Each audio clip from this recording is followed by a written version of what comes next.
বন্ধুরা, আমরা সবাই জানি যে রামায়ণ আর মহাভারত হলো আমাদের দেশের দুটি প্রধান মহাকাব্য। এই কাব্য দুটো থেকে আমরা বিভিন্ন সম্পর্কের পারস্পরিক কর্তব্য, পাশাপাশি আদর্শ স্বামী, আদর্শ ভ্রাতা, আদর্শ স্ত্রী ও আদর্শ রাজা চরিত্রনের মাধ্যমে মানব সমাজের আদর্শগুলো জানতে পারি। আর এই দুই মহাকাব্যের থেকে রামায়ণকে নিয়ে যদি আমাদের কাছে মুভি বানিয়ে বড় আকারে পর্দায় নিয়ে আসা হয়, তাহলে তো সেটা আমাদের কাছে বড় একটা আলোচ্য বিষয় হয়ে দাঁড়াবেই। আজ থেকে 36 বছর আগে, অর্থাৎ 1987 সালে রামানন্দ সাগর হিন্দি ভাষায় রামায়ণের একটি সিরিজ পরিচালনা ও রচনা করেছিলেন। এটি চালানোর সময় এই শোটা বিশ্বের সব থেকে বেশি দেখা টিভি সিরিজ হয়ে উঠেছিল। আর সেই সময় রামায়ণ সিরিয়াল শুরু হওয়ার আগে লোকেরা স্নান করত, টিভিতে মালা পরাতো। গ্রামে গঞ্জে সবার বাড়িতে সেই সময় টিভি না থাকায় যাদের বাড়িতে টিভি থাকতো তাদের বাড়িতে রামায়ণ দেখার জন্য ভিড় লেগে যেত। রামায়ণ সিরিয়ালটি শুরু হওয়ার আগে প্রত্যেকের দৈনন্দিন জীবনে সব কাজকর্ম সেরে ফেলে সবাই একত্রিত হয়ে সিরিয়ালটি দেখত। রামানন্দ সাগর এই ধারাবাহিকটি তৈরি করার জন্য জলের মতো টাকা খরচ করেছিলেন। তবে শুধু খরচ নয়, অনেক টাকাও ইনকাম হয়েছিল এই ধারাবাহিক থেকে।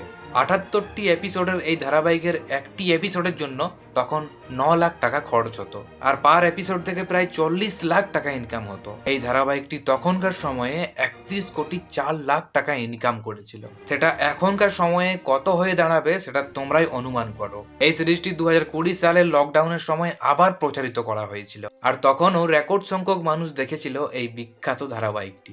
এবং রেকর্ড সংখ্যার বিচারে হলিউডের কিছু জনপ্রিয় ধারাবাহিককেও পিছনে ফেলে দিয়েছিল এই রামায়ণ।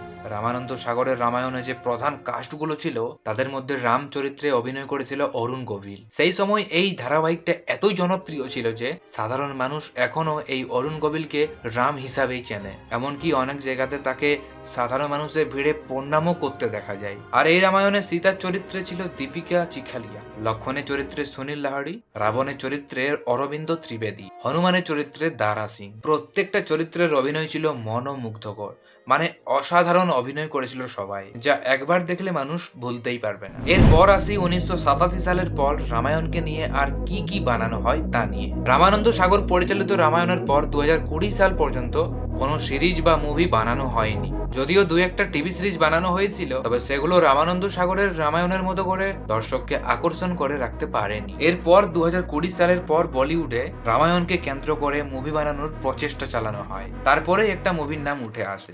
মুভিটির নাম হচ্ছে আদিপুরুষ। এই মুভিটি রিলিজ পেয়েছিল 16 জুন 2023 সালে। মুভিটির বাজেট ছিল 500 থেকে 600 কোটি। এর আগে বলিউডে এত বড় মেগা বাজেটের মুভি কখনোই বানাতে দেখা যায়নি। ডিরেক্টর অম রাউটের পরিচালনায় এই মুভিতে কাস্টিং ছিল রাম চরিত্রে বাহুবলী খ্যাত প্রভাস, সীতার চরিত্রে কৃতি সনন, রাবণের চরিত্রে শেফ আলী খান। এই মুভিটা রিলিজ পাওয়ার পরেই আমাদের দেশের বিভিন্ন জায়গায় দর্শকরা আতঙ্ক ও বিক্ষোভ দেখাতে শুরু করেছিল। আদিপুরুষ মুভিতে এত বড় আয়োজন করে ধর্মীয় আবেগ নিয়ে মানুষের কাছে দুর্বল ভিএফএক্স, অপ্রাসঙ্গিক সাজসজ্জা, আবার হাস্যকর ডায়লগ, মুভির মধ্যে মানুষ এগুলো দেখে মুভিটি নিয়ে অনেক তীব্র বিতর্ক চলেছিল।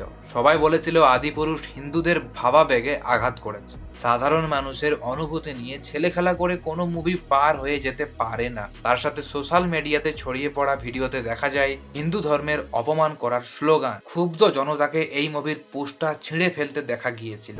এরপর আসি ডিরেক্টর নিতেশ তিওয়ারি পরিচালিত আপকামিং বলিউড মুভি রামায়ণ নিয়ে। আদিপুরুষ মুভিটি পর্দায় আসার কিছুদিন পরেই নিতেশ তিওয়ারি এই মুভির অ্যানাউন্সমেন্ট করে দিয়েছিলেন। নিতেশ তিওয়ারি এর আগে Chillar Party, Bhoothnath Returns, Dangal, Chhichhore, Break Point, Bawaal এই মুভিগুলো পরিচালনা করেছেন। এর মধ্যে দঙ্গল মুভিটা ওয়ার্ল্ড ওয়াইড হাইয়েস্ট ইনকাম করা একটা মুভি। দঙ্গল মুভিটির বাজেট ছিল 70 কোটি, আর এই মুভিটির বক্স অফিস কালেকশন 2024 কোটি হয়ে দাঁড়িয়েছিল। চলতি বছরের মার্চ মাস থেকে এই সিনেমার শুটিং শুরু হচ্ছে।